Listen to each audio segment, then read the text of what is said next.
Michel Kayoya ari mu bantu bariko baragerageza barabe ko yoshirwa mu gitigiri c'aberanda, eka mbere igikorwa co kumushira mu gitigiri c'aberanda kigeze kure, kuko ku rwego rwa diyoseze carasozerewe, aha iwacu i Burundi kirasozerwa, rero bahava barabirungika hariya i Roma ngo batangure kuvyiga, baranatumenyesha ko vy'ukuri igikorwa cakozwe ino umuntu amudondora ahereye ku buzima bwiwe kw'ibitabo yanditse, ico gikorwa barakibonye baragikenguruka, hasigaye igikorwa cabo co kuvyiga neza bazohave badushikirize ico babonye. Ico badusaba kubandanya turinjira mu gisabisho, dusabira Uburundi, twongera dusaba ko Imana yokwerekana igikorwa cayo, ubwiza bwayo, maze ikatugabira uwo mweranda.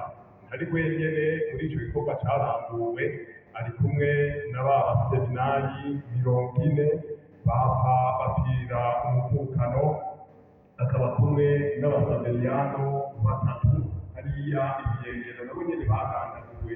Naho rero nimba ngiye kubadondorera umupatiri Michel Kayoya, akaba akarorero k'urwaruka mu gusubiza hamwe no kurekuriranira vy'ukuri canke kurekuriranira ubwambere nico kiza, hama tugasubiza hamwe si kubusa, nuko muri Kristu mizero yacu Padiri Kayoya yamenye kwinjira muri ubwo buzima. Padiri Michel Kayoya rero ninde muri aka kanya nk'uko babitubwiye, Padiri Michel Kayoya Nyamuhirwa yavukiye muri iyi paruwase nyene. Iyi paruwase ya Kibungo niho yavuka, hari kw'igenekerezo rya 8 Kigarama mu mwaka w'1934, maze araheza yitaba Imana amaze gusa imyaka 38, ari kw'igenekerezo rya 15 ukwezi kwa gatanu umwaka w'1972. Ntiyafungwa akarago aho ibambewe, yaragandaguwe. Mugabe imbere y'uko agandagurwa yaragize ubuzima. Amaze kuvuka muri uwo mwaka w'1934 aha mu Kibungo muri komine ya Kayokwe muri ntara ya Mwaro mugari wacu mu Burundi, yagize amashure y'intango kuva mu mwaka w'1943 gushika mu mwaka w'1948, hanyuma mu 1950 naho aciga mu seminari ntoya y'Umukiranutso, nayo babitubwira ati ndamuzi naramwumvise yiga mu seminari y'Umugera. Kuva mu mwaka w'1955 gushika 1958 yakurikiranye ivyigwa vya filozofiya mw'iseminari nkuru y'i Bujumbura. Aho muca mwumva ko yari afise agatima ko kwihebera Imana. Yari ateye iyindi ntambwe avuye mw'iseminari ntoyi asimbira mw'iseminari nkuru, kuko Imana yariko iramuhamagara, kanatsinda nawe nyene yari yamaze gukabakaba ikinyegezwa c'Imana imwe utatubweranda. Amaze rero kurangiza ivyo vyigwa vya filozofiya mu mwaka w'1958, yarakiriwe mu nzu y'irerero y'abasaseredoti b'abamisiyonari ba Afurika aribo twita abapatiri bera mu gihugu c'Ububirigi, kugira ngo akurikirane ivyigwa vya teolojiya. Ariko mu mwaka w'1962 muri urya mwaka Uburundi bwikukira, uyu muvyeyi wacu turiko turadondora yarahevye uwo mugambi wo kuba umupatiri w'umumisiyonari wa Afurika, maze aragaruka aho iwacu i Burundi. Aragaruka ngaho iwacu i Burundi kuko yumva neza na neza ko abasaseredoti b'imvukira bakenewe ngaha iwacu i Burundi. Mugani wa muririmbyi ati niwagenda mu zaburaya ntuze ugende nguhereyo, wibuke ushime.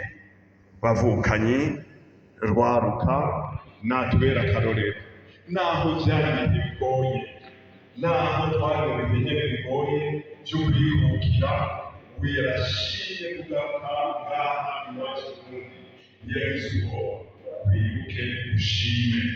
Aribuka agakenguruka igihugu camubwiye, mugabo kandi aribuka agakenguruka ibyiza yabwiye ku bavyeyi biwe.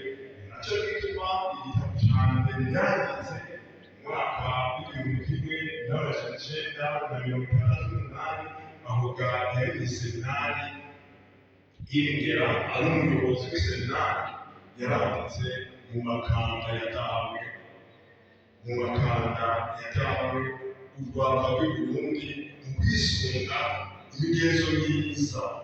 Ako gatima ariko kabakwiye akagaruka mu makanda yatawe, dawe intore, dawe umugabo, waba yinjiye Umurundi nawe erega dawe umugabo. Nico nyene bavyakande, erega dawe umugabo. Yararirimba nawe bati erega dawe umugabo, warampaye ubuzima mu Mana, warandeze imberesha imico n'imigenzo myiza, erega dawe umugabo, wibuke ushime. Aho rero yaragarutse iwacu mu Burundi, araheza arasubira arakurikirana ivyigwa vya teolojiya kugira ngo asozere iseminari nkuru y'i Burasira. Hamaca yatirwa kw'igenekerezo rya 8 Mukakaro mu mwaka w'1963 muri iyi paruwase nyene ya Kibombo yayivukiyemo, arongeraho ubusaserdoti. Kuva muri uwo mwaka wo 1963 gushika 1964 yarabaye umwunganizi wa patiri mukuru n'umwibutsamana w'ishure nderabigisha mu Rusengo. Musanzwe muzi diyoseze nkuru ya Gitega muri uwo mwaka yagarukira hariya muri iki nyene.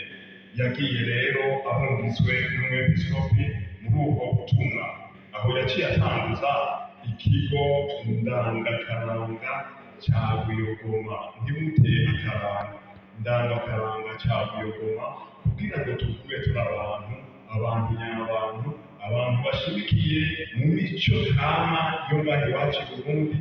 Mugabo imico kama yamaze kuvyororwa n'inkuru nziza, niko yashatse kubigira aho mu gutanguza ico kigo ndangakaranga ca Buyogoma. Patiri Michel Kayoya amaze kuva mu Rusengo, ico kigo nticahagaze na gatoyi, kuko niwe yabiterera kuruta abandi ntibari bwareka bakareka kanatsinda. Yari yakabakaze Imana mu buzima bwiwe, kuko ico kigo caciye kizimangana kuva mu mwaka w'1964 gushika mu mwaka w'1965 yarungitswe iyire mu gihugu c'Ubufaransa gukurikirana ivyigwa mw'ishure gushikiriza inkuru nziza yerekeza ku mihari y'ubutumwa bwa Eklezia Gatolika n'imihari ndyohora mibano mu rwaruka. Yarabitwararika, kanatsinda yari yaravyize, yaranabikunda. Ni naco gituma twomumenya tukamusoma, si kwa kumusoma twabigerera aho basomana, oya tugasoma ibitabo yanditse, si kwa gusoma inzoga, oya tugasoma ibitabo yanditse, kuko ntakiri muzima, nta n'uwo muzohura. Nimwahura ngaha kiretse abiyeretse nk'umweranda yeza bimurekuye, canke akabiyereka oya ntazobiyereka nk'umuzimu, kuko n'umweranda. Aho rero ntimuzomukabakaba n'amaso yanyu, mugabo muzomukabakaba mu nyandiko ziwe.